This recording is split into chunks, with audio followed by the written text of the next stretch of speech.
This is Chad Toyne with your Tuesday, January 27 Market Minute from Trader PhD Ag Marketing.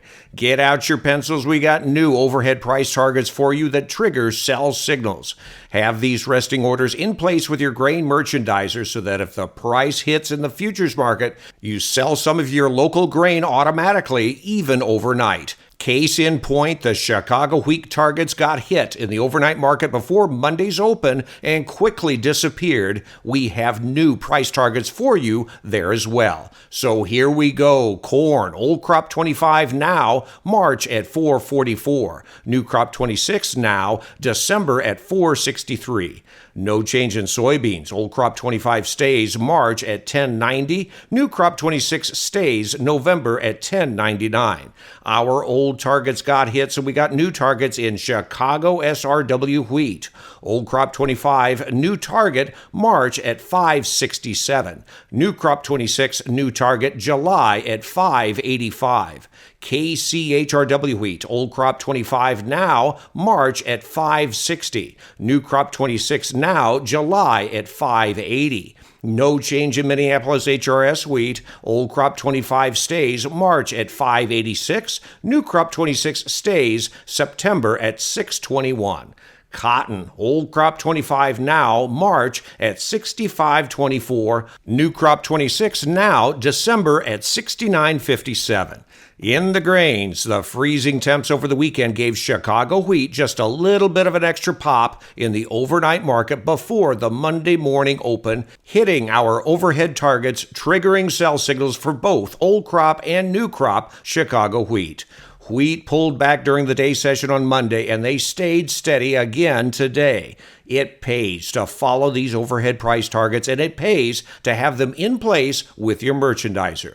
We are seeing an increase in export sales, so that's helping things. The U.S. dollar is also taking a hit, and that's boosting exports with our grains looking cheaper with a stronger foreign currency. I think we're going to continue to see a firm tone, but I'm calling wheat pretty much continued sideways for the time being.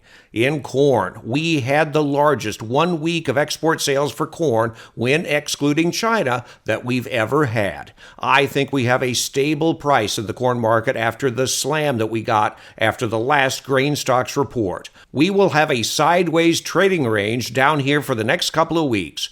Trump gave a talk late today in Iowa, and he promised to support E15 all year round.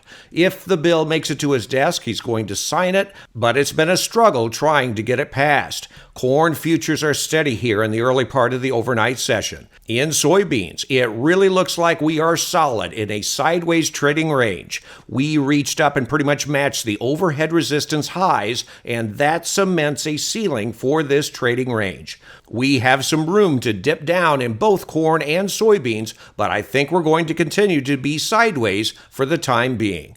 In cotton got slammed lower on Monday and they rallied back today, but yesterday's dip in the old crop March broke to new contract lows.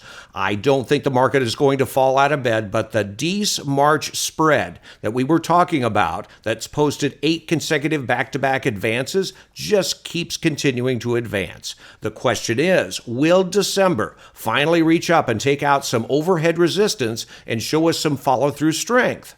Our overhead price target is waiting there for it. In fats and feeders, not much going on in the cattle on feed report to move the markets, and cattle remains in a calm, low volatility formation. It's not even moving around enough to call it a sideways trading range. It might look like it's stalling out, but I'm seeing a firm tone persist. I've got to continue calling both fats and feeders sideways to higher. And in hogs, new highs after new highs and on low volatility. That's a bullish situation, and it's been that way for quite some time. Hogs are going to change their price behavior sometime, but it's still steady Eddie for the time being. It sure looks like there continues to be more fun to come.